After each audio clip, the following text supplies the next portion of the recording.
Hey, welcome to our channel. This is Daniel Vera with Vera Homes. A quick disclosure, I'm not a sales agent and I am not a realtor, but I will be soon. And what I'm going to do here is show you how to come up with your numbers so you can be successful, and you need to track your numbers. Now, I'm using the numbers that I get because I am a real estate investor. And now that I'm transitioning to being a sales agent, I'm going to use what I use to get my numbers, and you can get the numbers as well. So my numbers and your numbers are going to be different. So because our percentages are going to be different, so that's why you need to track your numbers. And what I'm going to talk about also is I'm going to go by the commission. Now, a lot of realtors and brokers, they'll go by your GCI, that's your gross commission income. Let me give you an example. Let's say the house or property sells for $100,000 and the gross commission income is 6%. So 6% of $100,000 is $6,000. Now the listing agent will get 3%, and the sales agent or the sales broker, it's not the agent, it's only the brokers, because agents don't receive the commission, the brokers receive the commission. So at a 6%, say there was a 50-50 split between the brokers, so 3% would go to the listing broker and 3% goes to the selling broker. So at a $6,000, that means $3,000 goes to one end and $3,000 goes to the other, and then it depends on your commission split. So some commission splits maybe you may be getting 100%. So if you have $3,000 commission, so you'll have $3,000. Now some splits, they could be 50-50, you could have a 60-40, 70-30. So that's something you need to look at, and you need to know what your split is at your brokerage. Okay, so knowing those numbers, you're also going to have E&O fees, which is Arizona Emissions. That may be another $40 per transaction. And if you're with a larger brokerage, you may have international fees, which that could be, let's say it's another 6% out of that 3%. So you need to know your numbers. So your numbers are going to be different from mine, but it's going to be relative. What you can use this is use your commission splits. So I'm going to give you an example. So you need to know what net income that you want. Now, as I was saying again, I'm not going to use the GCI because I'm not concerned what the brokerage makes. I'm concerned what Daniel makes. Okay, and what Daniel makes is after the commission split. So instead of using GCI, I'm going to call it commission split. Now let's say that our average commission, I'm just going to pull out a number because I don't know where it is. It could be your numbers and my numbers. Your average sales averages could be different. Now let's say that the after the splits are done, I have $3,200 per transaction. Okay, so I get $3,200 per transaction. That's after all my splits are done. And let's say that I want to make $150,000 a year. So I want to net $150,000. Okay, and let's say that I know, because I've been tracking my numbers, I know that my expenses are 30%. So I would say $150,000 times 0.3 equals $45,000. So I have $45,000 in expenses. Okay, and my transaction split is 3,200. Okay, commissions per transactions is 3,200, and I want to see how much do I need to make. This would be this would be what I'm going to make. So to figure that out, let's say 45,000. How much money do I need, or what's the commission I need to bring in? Okay, so I say 45,000 plus 150,000. So really, I need $195,000 of my commission split minus the expenses to bring my net income of $150,000. So now I need to know how many transactions per year do I need to make. So 195,000, divide that by my commission, it's $3,200. These are just numbers I'm making up, because once again, I'm not a sales agent, I'm not a realtor. These are all just ideas that I have and which you can implement in your business. So divide by 3,200. So I need about 61 transactions per year. Okay, divide that by, if I have 61 transactions per year, and I need to figure out how many transactions I need per month. So I divide that by 12. I need 5 transactions per month, and this should be transactions per week. So divide that by 4. We need about 1 transaction per week. Now, like I said, these numbers could be different. This is just a go by, and remember, this is, as you're starting out, it may not be 1 transaction per week because you're just getting started. But once you get started, then you know what your numbers are. Okay, so now I want to transfer my expenses is $45,000 per year of expenses. 45,000 divided by 12, so I can figure out how much a month I need to spend. 3,750 on expenses. Divide that by 4 is 937 plus 938. 938 of my expenses per week.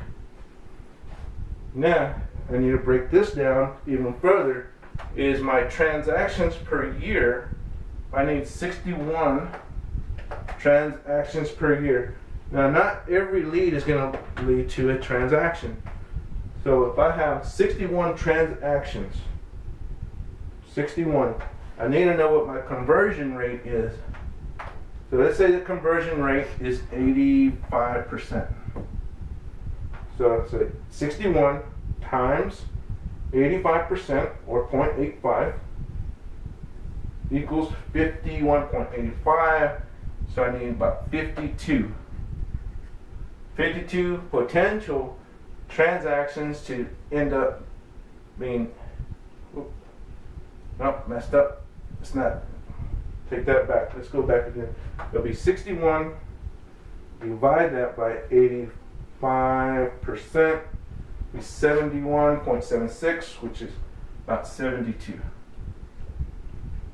Now, how many appointments are going to lead to potential transactions? So once again, I need to break that further down. Let's say that my conversion rate, say it's 80%. Once again, these are numbers I'm just making up. I won't know until I actually do my numbers. So same thing for you is do your numbers so you know what your conversion rates are. So divide 72 by 80% equals 90 appointments. Now at 90 appointments, it says how many leads are converting to potential appointments. So let's say 75%. So divide by 75%. equals 120. I only need 120 leads. So now I can see from that 120, divide that by 12. So I can figure out how many leads per month, which is about 10 leads per month. And divide that by 4, so I can figure out how many leads per week. So if I divide this number by 4, I have 2.49, which would be about 3 leads per week. So it's actually 2.49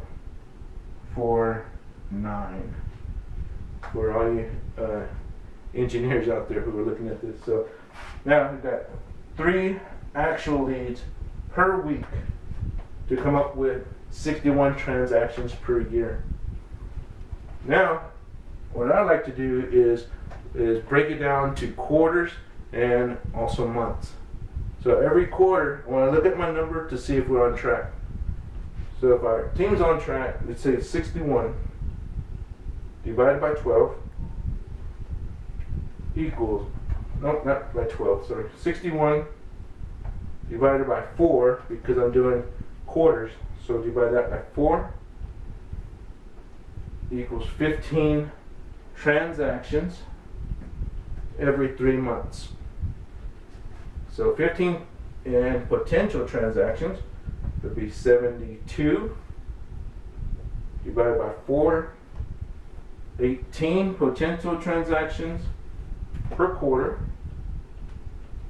90 appointments divided by 4 equals 23 appointments and 120 leads divided by 4 equals 30 leads per quarter. Okay, and how many per month? So I'd say 61. Divide 61 by 12. 5 transactions per month. This is how we got the 5 transactions per month. And we had 72 divided by 12 equals 6 potential transactions per month. And our appointments was 90 per year, divided by 12 equals about 8 appointments per month. And the leads are 120 leads per year, divided by 12 equals 10 leads per month. And you can break it down into weeks if you like. But looking at this, how we did it, we reversed engineer. And with the reverse engineer, we come up with every month we need 10 leads to convert into 8 appointments per month, which 8 appointments converts to 6 potential transactions per month, which makes 5 transactions per month, just like we did here. Now, and we do it every quarter, so we can check our progress per quarter, and if we need to make changes, then we'll know because we're not meeting our numbers. So per quarter, you should have 30 leads that turn to appointments that convert 23 appointments, which converts to 18 potential transactions. And out of the 18 potential transactions, we have 15 actual transactions per quarter. Now break it down even further per year. That should be every week, you have 3 leads a week to generate 10 leads per month, which generates 100 leads per year, with potential out of that 120 leads, we convert 90 appointments. Out of 90 appointments, convert that to 72 potential transactions. And out of the 72 transactions, we actually have 61 transactions per year. Now, we go back to our budget. How do we figure our budget? So our budget was $45,000 of expenses. Divide that by 12. We're spending $3,750 per month, and $938 per week for our expenses, based on 30% of expenses.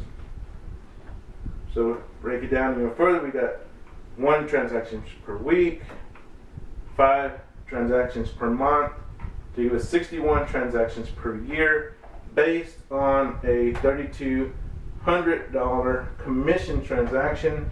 And once again, that is not GCI, that is the sales agent's commission after expenses. And that makes $195,000 minus $45,000 for expenses, which our net income is $150,000. So this is the model that you can use. You can change the numbers how you like.